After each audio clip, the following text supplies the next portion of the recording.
Oh, thank you for having me. Thank you for inviting me, and thank you for all coming. It's just exciting to be in a movement where people are not having the banks own them and having a system standing on your neck and not allowing you to live your life in the fullest way because you're indebted to everything. That's how they stand on our necks. And so I'm going to talk about my particular experience and the community that I started and co-founded and involved in.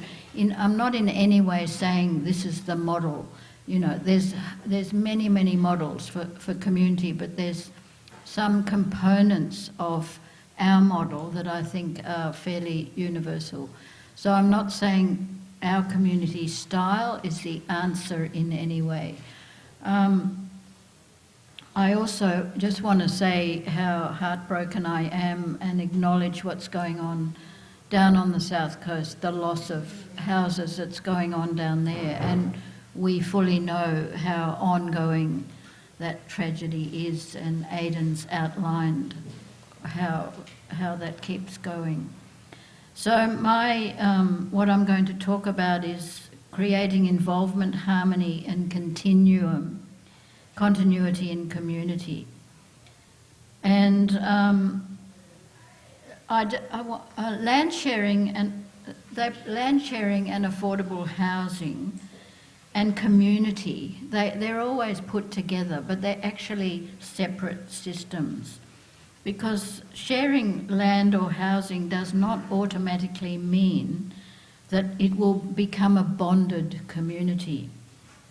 And that's a word that I've started using, that we know that just because you want to share land doesn't mean you're going to be getting on together, and you know, it is generally called a community, but what I think is the most fulfilling way to live for people wanting belonging and to be valued and affirmed is a bonded community. So affordable housing is absolutely essential to maintain an equitable, healthy society. And in the early days, in the 70s, when I and my husband bought the land at Terania Creek, affordable housing was achieved through land sharing. And our land sharing farm, I'm part of what I call the old guard. As you can see, I'm pretty old. On our farm, there's a swathe of the old guard, and then there's newer and younger people coming along. We are now building a dwelling for the older people who don't want to leave the farm. None of our older people want to leave the farm because we are a bonded community. We're going to help them live in a place that's more compatible with age, because some of our houses are not that compatible with age. I think a lot of you might know that. But we are finding the business of building this dwelling, compared with what it was in the past, extremely unaffordable. And I think Aidan spoke a bit about this. And not easy. In those days, it was affordable and easy, and councils didn't put all sorts of obstacles and money and huge fees in your way. So we already have the land, and it's still unaffordable and not easy, because council regulations have expanded and tightened, and conditions of consent and fees and timelines for DAs have increased. And then, of course, there's the things we do have to pay attention to, as the fire and land stability and so on. Building materials have risen in costs. And one thing that I think is a big problem is that councils have not kept abreast of some of the developments in housing materials that make it much quicker and to build a house. I don't know whether they're expensive or not, but I think councils or state government or somebody or some universities need to be collating all the material on alternative building, information on alternative building materials, and making them available to the public, and also working out what their conditions of building consent are around those new materials, and doing a bit like a choice magazine, which ones, having a good study of which ones work and which ones don't, so that they are supporting all other options. But bureaucracies are consistently behind the times. And in the 70s, we had the Home Builders Association, which did lobby, and I think Gay and Megan will talk about that, but we had a very good lobby group.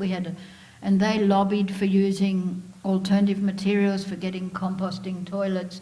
We have no flush toilets. I think before we pulled down the Forest Meditation Centre, which was a loss to climate change, we had 11 or 12, I think 12 composting toilets on our farm, and they're a great resource for your fruit trees and so on. But even though the housing is being mentioned as a problem, it seems to me they're not doing something to make it easier for people to do that. So whatever form affordable housing takes, whether it's rural land sharing, eco-village, urban housing cluster, or purpose-built co-living, or any other constellation of people choosing to live together, until you're buried, it will not necessarily become a bonded community, and this is my big interest, unless you actually put the effort into it. And a bonded community to me is where people feel connected, valued, find meaning, inclusion, care and belonging in the collective activities. And the absence of these features in the normative mainstream life can lead to a huge sense of alienation. And I think that's what attracts a lot of people to this area, because to a large extent this whole area is very communal. And so alienation will often bring people to the idea of intentional community in whatever form. And the cultivation of community is described as intentional. I think that's an interesting word. It's the name that's used for land sharing and living situations in this area and elsewhere. However, it seems to me that the concept of intentionality has been relegated simply to the land sharing systems and has not been widely applied to the realm of interpersonal relationships in those shared living situations. So skill development, anyone can learn how to use a chainsaw or a whippersnipper or actually build a house. It's not that hard to learn. But the things like effective decision-making, conflict resolution, bonding activities like sharing meals and celebrations needs to be intentional and ongoing if you want to have an ongoingly bonded community and relatively harmonious. Nothing's going to just be smooth sailing when humans are involved. It's always ups and downs, and it's always a lot of intentional work and not turning away from it. And it's very easy to turn away from it.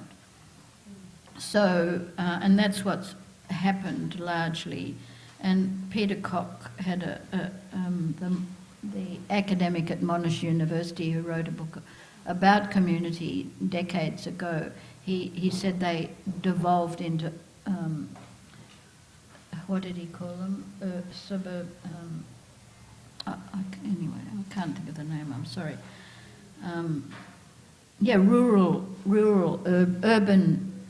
Rural suburbias, that was the name he gave to them. Where in a lot of suburban areas are not very connected. People are not very connected. So daily communication processes where members aim to manage their triggered states as they arrive and arise and claim and calm themselves and speak from a differentiated mind that knows thoughts generate feelings, feelings generate thoughts, and these belong to you, they don't belong to the other. It's quite hard, I think, for humans to realise that something, a thought that has arisen in your mind belongs to you. Even if it is a thought about somebody else or about a system or about anything, it belongs to you.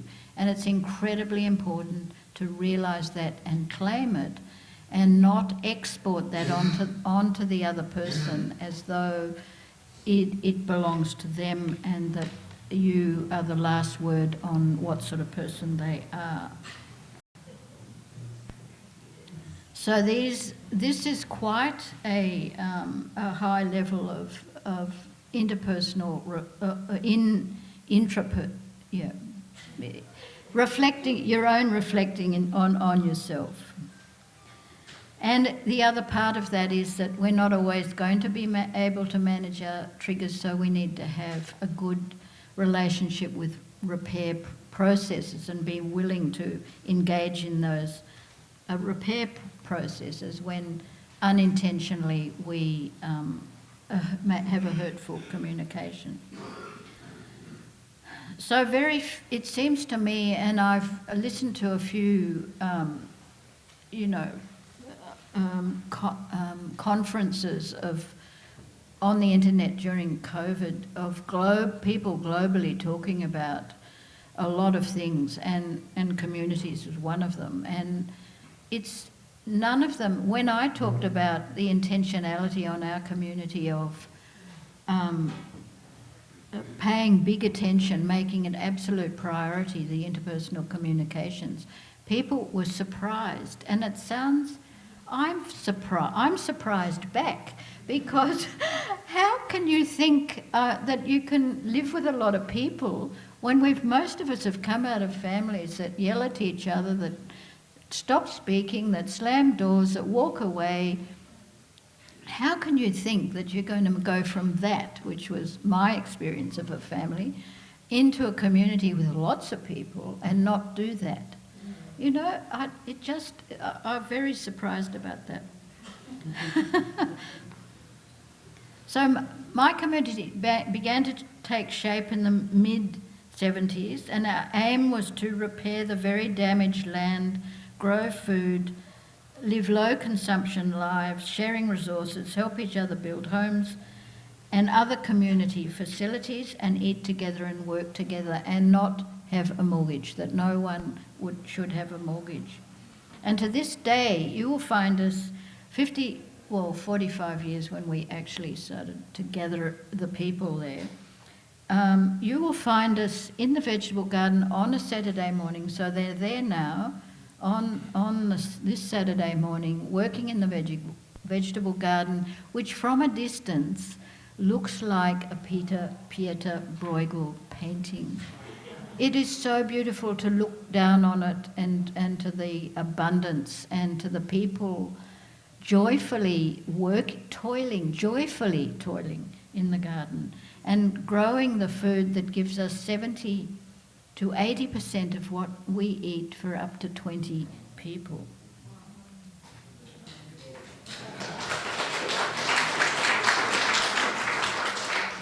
And that's across all food groups, because we are what I call an organic subsistence farm. And so all food groups. So those who cannot participate in that being in the garden physically, they'll make morning tea, they'll be juicing fruit, producing pickles and other drying bananas and so on, preparing bananas for the dryer and so on. So I just want to say a bit more about intentionality. To get that picture, you need enormous amount of intentionality, enormous amount. So to me, I now call it a bonded community, but at the time I called it an extended family without the hierarchies. And so I made a fundamental choice at that time, and a fundamental choice as defined by Robert Fritz. It's a book from the 90s. He wrote a book called The Path of Least Resistance. So humans will always take the path of least resistance when things become unpleasant. So unpleasant conditions, the turning away from things, and pleasant conditions, it's very primitive. It's a very primitive brainstem response. I think we deserve more than that in our evolution. So a fundamental choice is something that keeps you on track regardless of external influences. Fundamental choices are supported then by primary and secondary choices. And often we get confused. We think we've made a fundamental choice when it is a primary choice, and a primary choice you can easily drop. So in the late 70s, our numbers increased, and many decisions needed to be made. And of course, conflict escalates when there's quite major decisions about land use and things like that. And it was most unpleasant and most unsettling. And I thought I thought two things: either I leave this, it was very unpleasant, or I learn how to work with this. And I decided on the latter because I knew if I left, I'd end up in the mainstream alienation, because it took quite a lot to find this non-alienated way of living. So remarkably, in provincial Lismore at the time, there were quite a lot of resources for learning about interpersonal skills and conflict resolution and so on. And there was the TAFE in Lismore and the Conflict Resolution Network in Sydney. And so in our group there was unanimity about learning it together, so I would go to these courses and I'd bring the information back and we'd study it together, and then we'd implement it in our meetings and in our interactions in various ways. So we practiced over the years and we improved. We never got perfect because perfect is impossible. So we're not aiming for perfect, we're aiming for good enough, and our community is good enough. And it needs to be regarded as ongoing work. So each generation needs to start anew on it, because so we have now the youngest person on our place is holding meetings, and they're studying NVC, nonviolent communication, on the group and on the farm, and members of the farm go to it and people from off the farm go to it as well. So all groups, doesn't matter what sort of group, whether it's some living together sort of group or a team, a team that wants to get something done, a sports group, or fighting fires, or stopping gas fields, all those groups go through a forming, storming, norming and performing phases. And you need to have the skills to take yourself through those. And every time a new person joins the group, you go through those stages. And sometimes the storming phase can be big, and sometimes it's not so big, but the waves will all be different depending on the person. This is where you need that fundamental choice to create community, to hang in there. And an author called Robert Keegan, he wrote a book in 1994 entitled In Over Our Heads, The Mental Demands of Modern Life. And it identified 5 levels of conversation.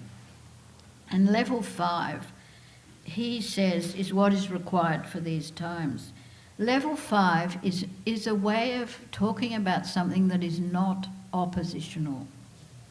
It is not absolutist and it is not oppositional. Level 4 is pretty much what the conflict resolution and NVCs teach, but level 5 is a level above that, and it's the most satisfying form of conversation, where I liken it to a Rubik's Cube, where you're not trying to get all the faces to match, but you're just turning it and you're looking at the different constellations of colours, and you're examining those in all their subtlety, and then you turn it again, you look at the different constellations of colours. And I now put a Rubik's Cube on the middle of our table at meetings just to remind us of how absolutism absolutely flattens the landscape of nuance, and we have to have that nuance to be able to interact with each other in a way that is bonding and not crushing relationships. So it's level 5 communication is co-creative, living in a state of sympathetic friendliness, connected to universal values but not being absolutist, connected to rights and responsibilities, integrative, flexible, and the flow, flexible flow way of being together, and holistic.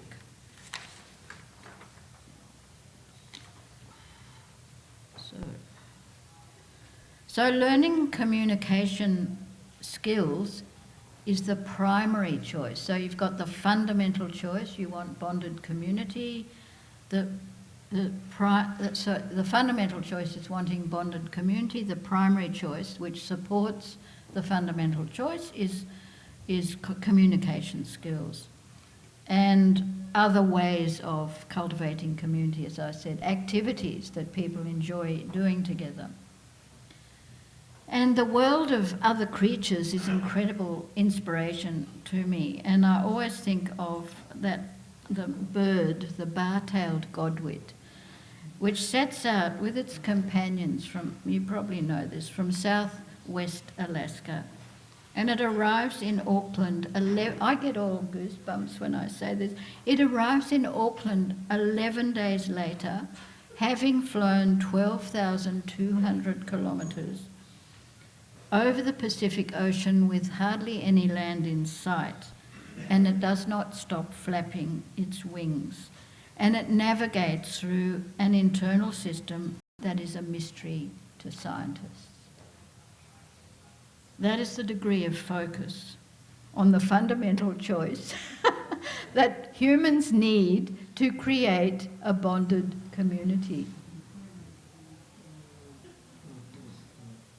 I think the internal system for us is fundamental choice. That's a mystery to scientists. That fundamental choice is a mystery to scientists because it's profoundly creative. And whether your creativity is in the art or writing or sculpture or dancing or performance or drama, whatever your creative pursuit is, if you have not made a fundamental choice, it will not happen. And that is incredible mystery, I think, that power of choosing something and following it through.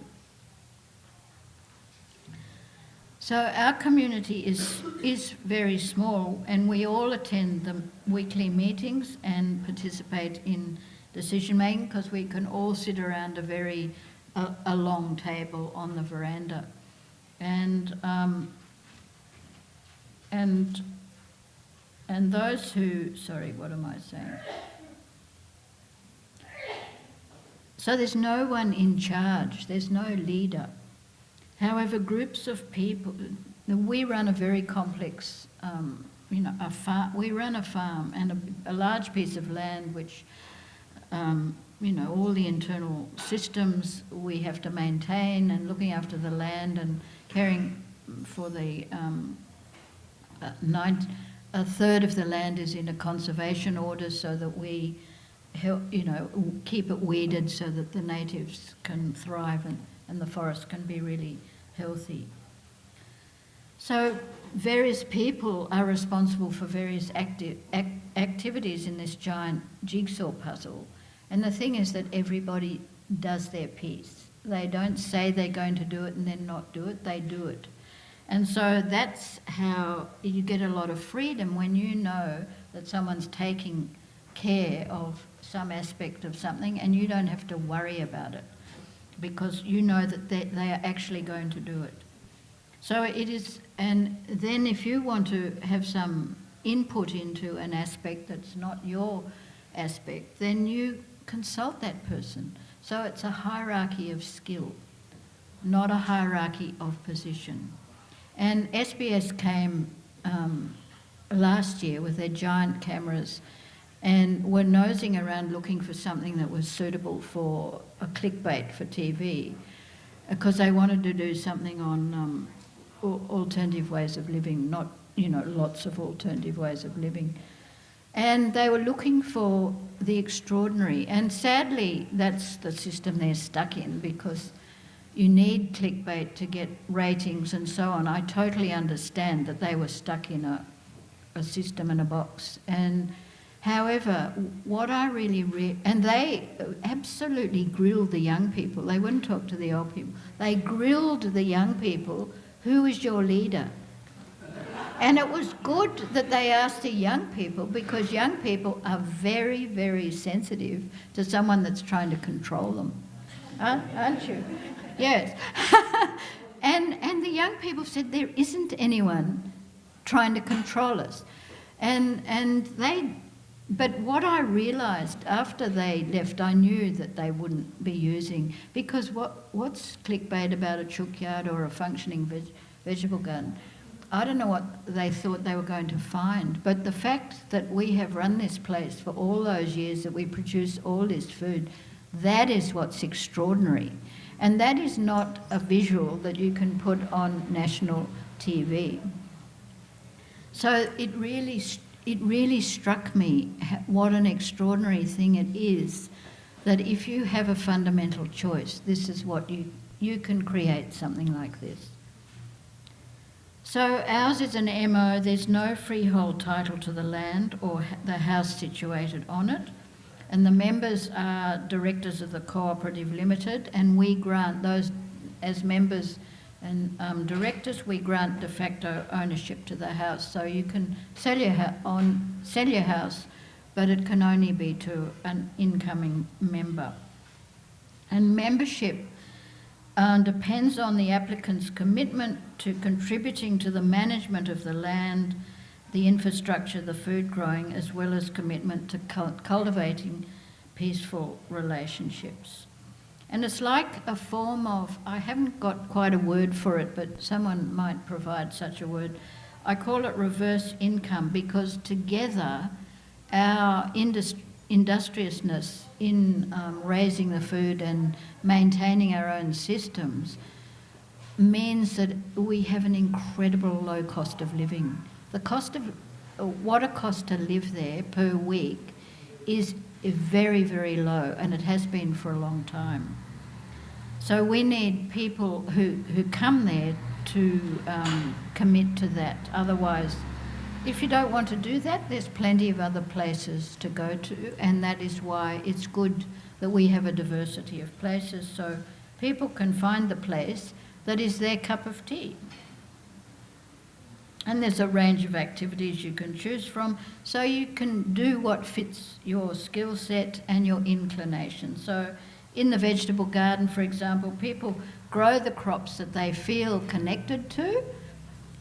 And I grew carrots for decades, and someone's just taken that over because my physical capacity is reduced, is limited now, and someone just took it.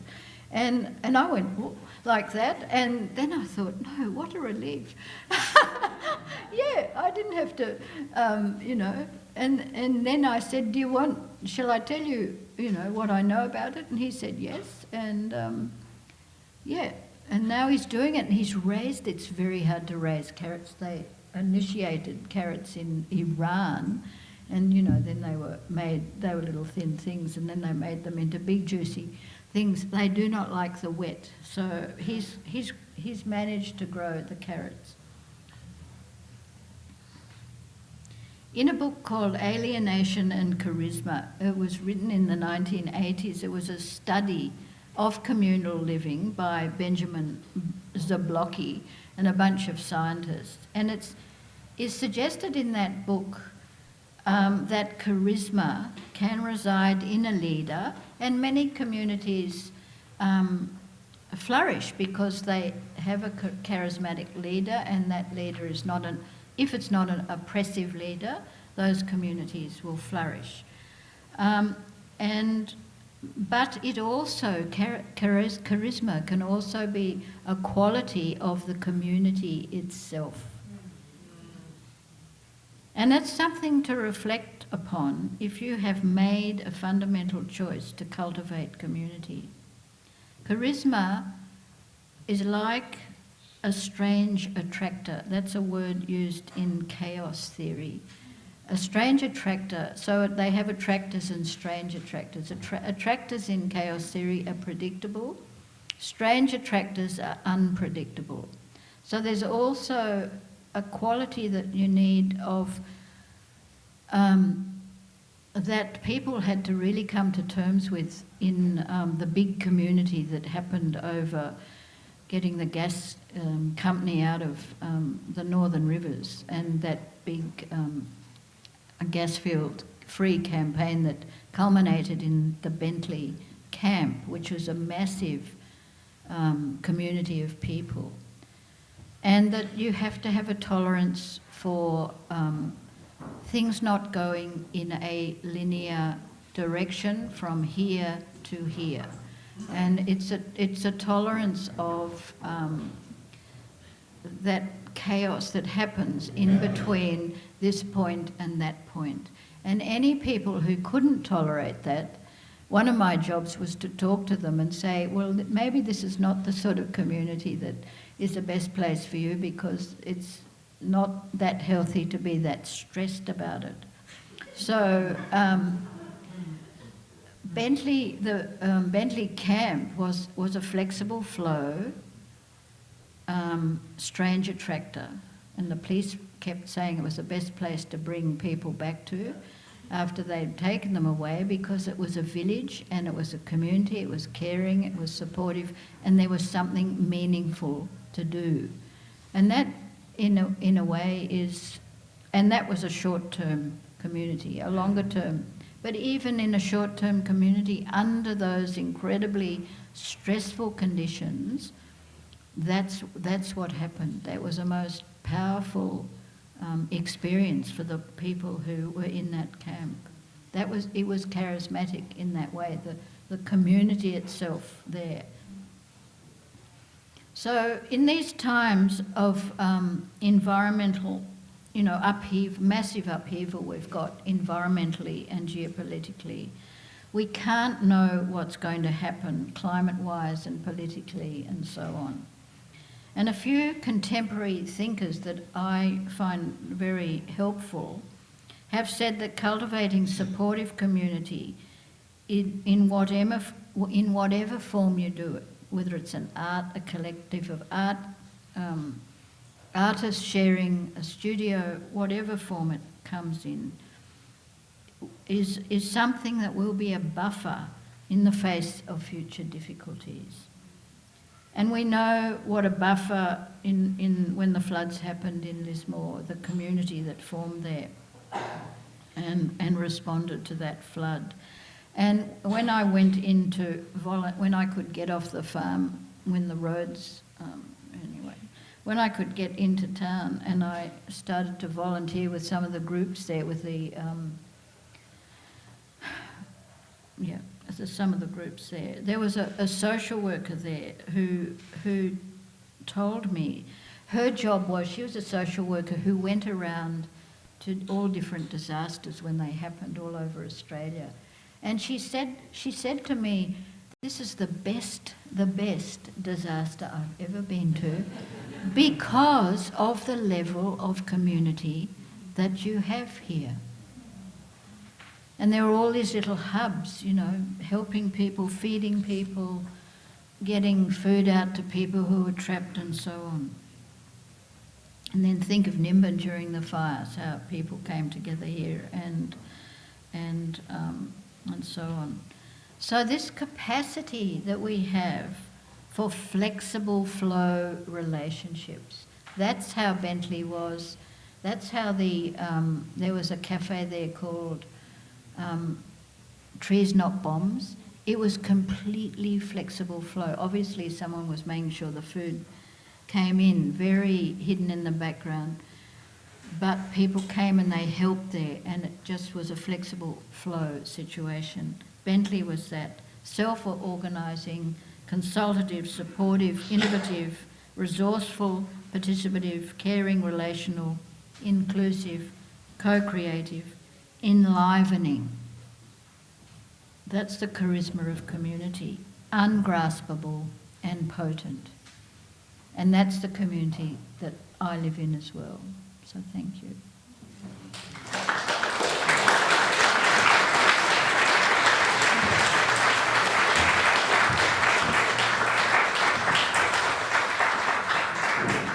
So I think, we've got do I do questions? Yes, if you wish to, you've got 9 minutes. Yeah, so we've got 9 minutes to do questions. You'll ring the bell for me? Yeah.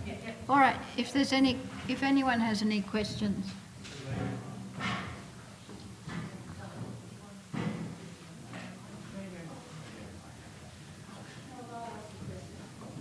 Yes. Oh, hi, Diana. Hello.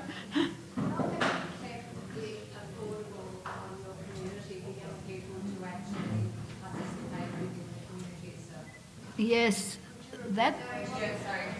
I'll repeat it. So how have we kept it affordable for young people to come there and participate in the community? So we've got two. We have woofers all the time. That's a different thing. A lot of people have woofers, but a lot of our woofers, we've got one who's just not leaving. Hello. And we've got a woofer accommodation, so they can stay there. They can use the community kitchen and the community bathroom, the community laundry, and they've got a room in a bunkhouse with a private room in a building near those facilities. We've had a residency program for a long time where people can come for a year and live like the members do, not do a woofer a workload, but the same as the members. And we've got 2 places of accommodation for that, and people come, and sometimes they extend after that year, sometimes they leave, or sometimes they ask for membership. So they've got options at the end of that. At the moment it's rather tricky because we're in a big transition phase where we've run out of well, it's very expensive to build a house, and we've got people really come better if there's some accommodation to move into. No one really wants to grapple with this massive house building situation. And this accommodations for the older people will be available when we've built. When we're built, it should be the first bit of it. After 2.5 years, wait for council to approve it, and $30,000 down the googler. When we've built that, the older people aren't quite ready to move out. Younger people can move in, and then when the older people, there can just be a changing over. They can take up the house of the older person who's moved out. So that's sort of how we're envisioning it, but it's taking a bit of time. We have to see it as a transition because all the rain we couldn't get a backhoe in to dig things as you do when you're building because of all the wet, and so it's taking longer than we would like.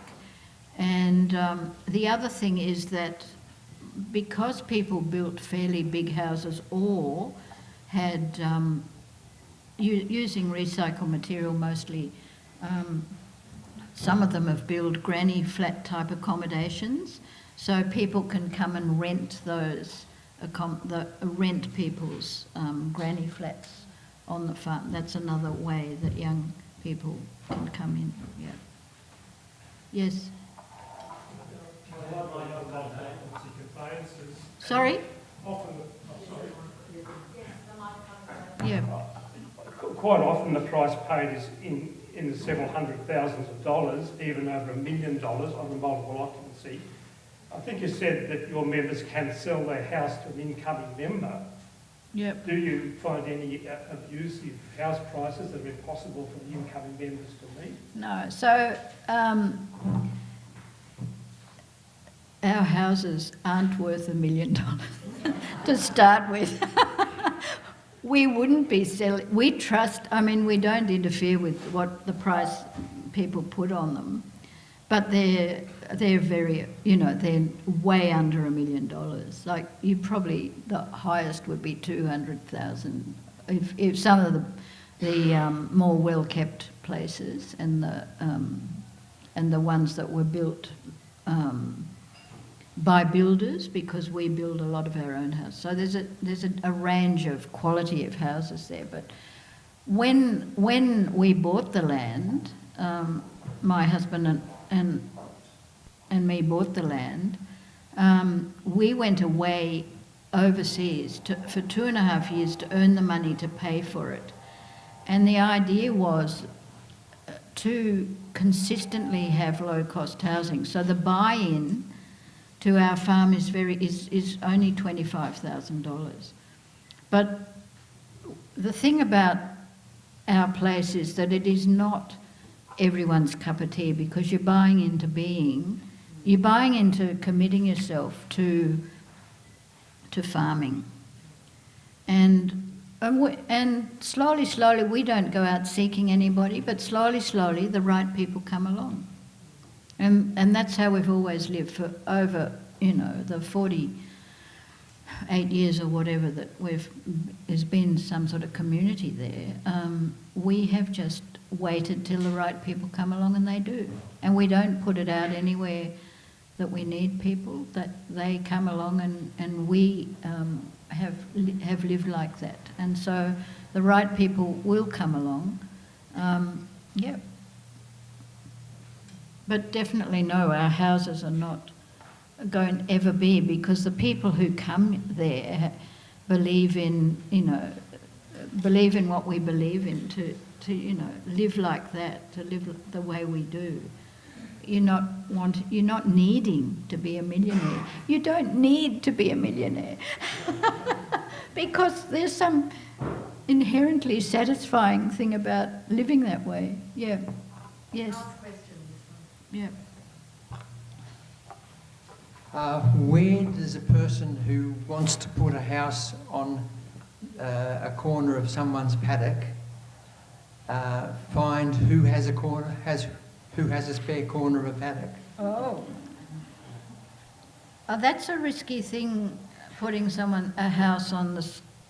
I mean, if you want to, that's fine. I don't know how you find it out. People put it on social media, I've seen. But it's a dangerous thing, because I've heard of a lot of people allowing that to happen, and then something happens in their family and they have to sell it, and suddenly you're homeless again, and you've got no equity in the situation at all.